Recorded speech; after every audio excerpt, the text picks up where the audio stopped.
శ్రీమాత్రే నమః. నేను మీ చెల్లా జ్యోతిర్మయి. ఓం వైబ్స్కు స్వాగతం.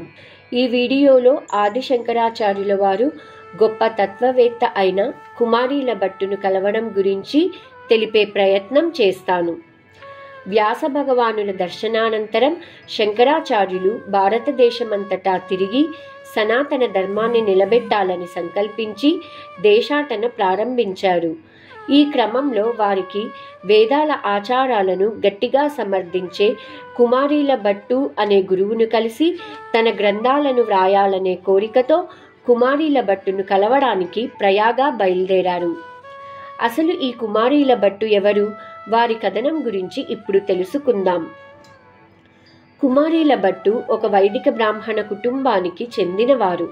వారు యజ్ఞయాగాదుల స్వభావం, వాటి ఉపయోగాలు క్షుణ్ణంగా చదివి దాన్ని సారాంశాన్నంతటినీ 3 గ్రంథాలుగా వ్రాసారు. కుమారీల భట్టు దేశమంతా తిరుగుతూ తన సిద్ధాంతాలను ప్రచారం చేశారు. ఒకానొక సమయంలో భారతదేశం అంతా బౌద్ధ మతం వ్యాప్తి చెందినది. బౌద్ధము వేదమును అంగీకరించదు. వేద ప్రమాణము అంగీకరించినది నాస్తికము అవుతుంది. బౌద్ధ మతము వైపు వెళితే అందరూ నాస్తికులు అవుతారని నాస్తికతను ఖండించి తిరిగి ప్రజలను వైదిక మార్గంలో నడిపించడం కోసమని బౌద్ధ మతం నేర్చుకొని దానిని ఖండించాలనే ఉద్దేశముతో శ్రీ ధర్మపాల్ అనే గురువు గారి దగ్గర తన గురించి తెలియకుండా జాగ్రత్త పడి శిష్యునిగా చేరారు. బౌద్ధ మత మార్గంలో యజ్ఞము కానీ, యాగము కానీ, ప్రార్థన కానీ, స్తోత్రము కానీ చేయడం విరుద్ధం. ఒకసారి బౌద్ధ మత విద్యను అభ్యసించే తరుణంలో గురువు ధర్మపాల్ సనాతన ధర్మాన్ని ఖండిస్తూ వ్యాఖ్యానం చేస్తున్నారు. ఇది విన్న కుమారీల భట్టు కన్నుల వెంట అశ్రువులు ధారగా తెలియకుండా కారుతున్నాయి. దీనిని ఒక శిష్యుడు చూసి గురువు శ్రీ ధర్మపాల్ గారికి చెప్పగా వారు కుమారీల భట్టును పరిశీలించి వేద బ్రాహ్మణుడు అని కనిపెట్టారు. వారి మతానికి కుమారీల భట్టు వల్ల ఎన్నటికైనా ప్రమాదం వాటిల్లుతుందని ఊహించి వారిని పైనుండి కిందికి తోసేశారు. అప్పుడు కుమారీల భట్టు క్రిందికి పడిపోతూ ఒక శ్లోకం చెప్పారు. దాని అర్థం ఏమిటంటే, వేదమే ప్రమాణము అయితే, వేదములలో చెప్పబడినవి సత్యములే అయితే, అది అనుష్ఠించవలసిన మతము అయితే నేను క్రిందికి పడినప్పుడు మరణించకుండా ఉండెదనుగాక అని దానర్థం. కుమారీల భట్టు 7 అంతస్తుల మేడ నుండి కింద పడిపోయినా ఏమీ కాలేదు. కానీ కంట్లో ఒక రాయి గుచ్చుకుంది, నెత్తురు కారుతూ ఉంది.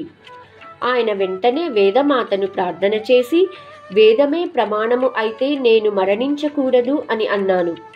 వేదము ప్రమాణము అని నిరూపించావు, చాలా సంతోషము. కానీ రాయి నా కంట్లో ఎందుకు గుచ్చుకుంది అని అడిగారు.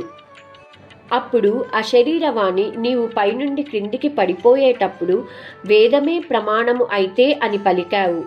దానికి బదులు మీరు వేదము ప్రమాణము కనుక నేను మరణించకుండా ఉండెదను అనే శ్లోకాన్ని చెప్పినట్లయితే మీకు ఈ ప్రమాదము జరిగి ఉండేది కాదు. చిన్న అనుమానము కూడా నీ శ్లోకములో ఉండరాదు అని అశరీరవాణి పలికింది. ఈ దృశ్యాన్ని చూసిన వారు, తెలుసుకున్న వారందరూ యజ్ఞము, యాగము, దానాలు మళ్ళీ మొదలుపెట్టారు. అటు తరువాత కుమారీల భట్టు తన గ్రంథాల గురించి బాగా వ్యాప్తి చేశారు. కొన్ని సంవత్సరాల తరువాత కుమారీల భట్టుకి బౌద్ధ గురువుకు ద్రోహం చేశాను అనే అపరాధ భావంతో దీనికి శిక్ష వేదంలో తుషాగ్ని అని తెలుసుకుని ప్రాయశ్చిత్తంగా ఇసుక అగ్నిలో ఆయన కాలిపోతూ ఉన్నప్పుడు శంకరాచార్యుల వారు కుమారీల భట్టును కలిశారు. శంకరాచార్యుల వారు కుమారీల భట్టును చూసి, ఏమి జరిగింది, ఎందుకు మిమ్మల్ని మీరు శిక్షించుకుంటున్నారు అని అడిగారు. అందుకు కుమారీల భట్టు జరిగిన కథనమంతా చెప్పారు. అప్పుడు శంకరాచార్యుల వారు, మీరు అగ్నికి ఆహుతి అవ్వకండి, మీతో కలిసి నేను గ్రంథం వ్రాయాలనుకుంటున్నాను, ఎన్నో ప్రశ్నలకు సమాధానాలు కావాలి అని అన్నారు శంకరాచార్యుల వారు. అందుకు కుమారీల భట్టు శంకరాచార్యుల వారిని చూసి సంతోషపడి కొన్ని వారి రచనలను చూశారు. ఆ సమయంలోనే అగ్నిహోత్రంలోకి వెళ్ళిపోతూ వారి శిష్యులైన మందనమిశ్రను కలిసి అతనిని ఓడించినట్లయితే ఎన్నో ప్రశ్నలకు సమాధానం దొరుకుతుంది అని చెప్పినారు. శంకరాచార్యులు వారు చెప్పిన బ్రహ్మజ్ఞానాన్ని విని ఏకత్వాన్ని గ్రహించి శంకరాచార్యుల వారే ఆ పరమాత్మ శంకరుడని నమ్మి కుమారీల భట్టు శివైక్యం పొందారు. తరువాత ఆదిశంకరాచార్యులు కుమారీల భట్టు చెప్పిన విధంగా మందన మిశ్రుని కలవాలని బయలుదేరారు. ఇంతటితో కుమారీల భట్టు వారి కథనం సంపూర్ణం. సర్వే జన సుఖినో భవంతు. మరొక వీడియోలో శంకరాచార్యుల వారి ఇతర విశేషాల గురించి తెలుసుకుందాం. అందరికీ శుభం జరగాలని కోరుకుంటూ మీ చెల్లా జ్యోతిర్మయి.